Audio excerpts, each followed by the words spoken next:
This is a related story to the upcoming debate. Here is Bill Maher and Andrew Cuomo talking about the Trump conviction in New York, and Andrew Cuomo making a pretty stunning admission for such a loyal machine Democrat. Well, in New York, the one he got convicted for, was the greatest fundraising bonanza ever. He was lagging behind Biden, and now he's pulled quite a bit ahead. That trial was the greatest reason people had to send their checks for 5, 10, 25, whatever dollars to Donald Trump. So I was always with you on the one in New York, the hush money trial. I don't think they should have brought that one. It was just always going to look like a sex case, and people were always just going to look at it that way.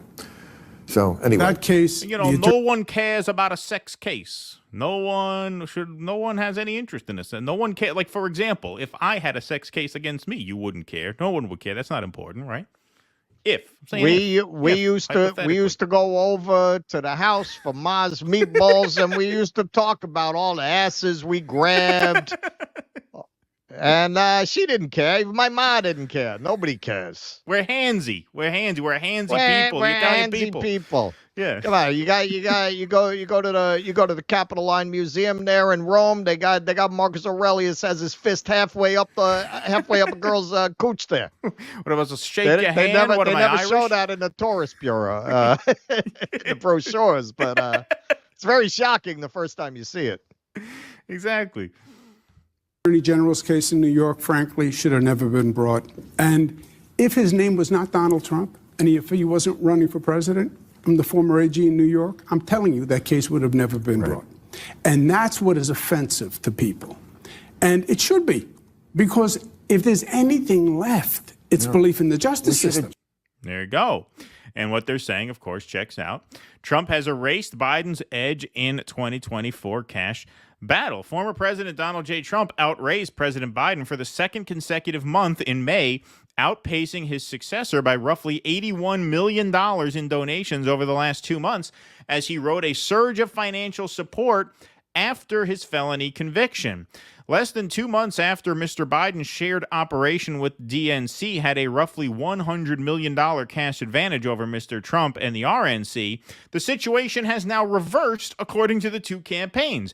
Mr. Biden entered June with $212 million on hand combined with the party.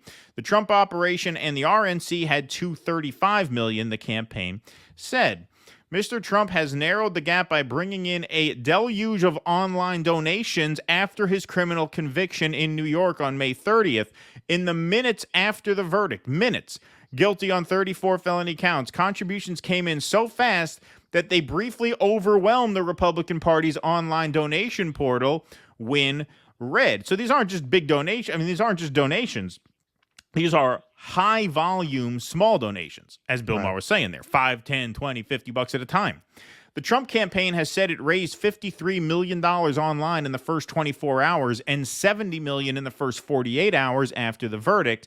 The conviction uncorked a gusher of mega donations, too, including a $50 million contribution from the reclusive billionaire Timothy Mellon to a pro-Trump super PAC the day after the verdict. At the conclusion of the Republican primary race, the Biden campaign and its allies had argued that for all of the president's electoral vulnerabilities, nagging inflation, poor approval ratings, lingering concerns about his age, one clear advantage would be cash.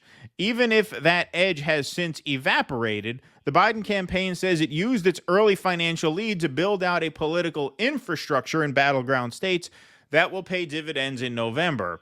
On Thursday, the campaign announced it had hired its 1,000th staff member across 200 offices in those states. What's in his FEC report does not translate to boots on the ground tomorrow, Dan Cannonen, Mr. Biden's battleground states director, said in an interview. That was built over time that Donald Trump cannot get back. Stephen Chung, Mr. Trump's communications director, said that Mr. Biden had wasted money on ineffective television advertising. President Trump's record-breaking fundraising numbers prove crooked Joe Biden's witch hunts against President Trump, skyrocketing inflation, and the illegal border invasion have united the American people around the fact that another 4 years of Biden will mean the end of our country, Mr. Chung said. So, what Bill Maher and Andrew Cuomo there said does seem to check out in the sense that now Trump has erased Biden's cash lead, which is significant because Trump lost a lot of time, as was referenced in that article there. Yes, Trump did lose a lot of organizing time that he can't get back in terms of building out staff and things like that. Not that his campaign can't manage that, but obviously having rallies really helps that because you sign up a lot of volunteers at these big mega rallies, right? So that is time he can't get back. But it was also time he couldn't fundraise. The fact that the verdict was met with this massive rush of donations erased Biden's advantage in that way. It is true. Right. It did still hurt Donald Trump in the sense that not being out there means you're not getting people signed up. You're not getting volunteers out. It did hurt in that sense. But from a fundraising standpoint, it was hurting him a lot while he was stuck in court. But the surge in donations after the trial seems to have more than made up for that. Well, and also this is deja vu all over again, because I remember the pundits saying that about his campaign in 2016. Oh, yeah, no ground they don't game. have the field organization. No. They don't have the ground game. There's no way that they can win. Michael Moore had a great response to that, because Michael Moore called that race correctly. He said, no ground game. He says, those red hats are his ground game. It's a mass politics campaign. He says, you don't need offices. The red hats, that's the ground game.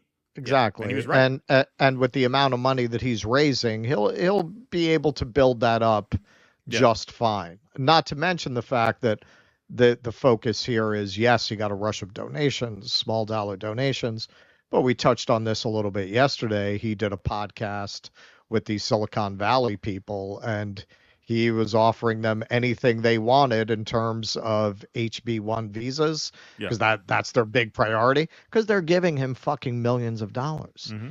And that also really illustrates how foolish the Democratic stratagem of burning the working class in favor of Silicon Valley has been. At the end of the day, these guys are going to go with whoever is going to give them whatever the fuck they want. You have a need to maintain the illusion that you are some kind of a left party. Even that, in the end, is going to put you on a collision course with those kinds of interests. The working class are the only ones who are going to have an incentive to stick with a party that's coded as being left in any way. These people, you can virtue signal your love is love shit all you want. In the end, they want their fucking HB1 visas. And they're going to give their money to the person who's going to give it to them. Yeah. Yep. No doubt about that. Please clap.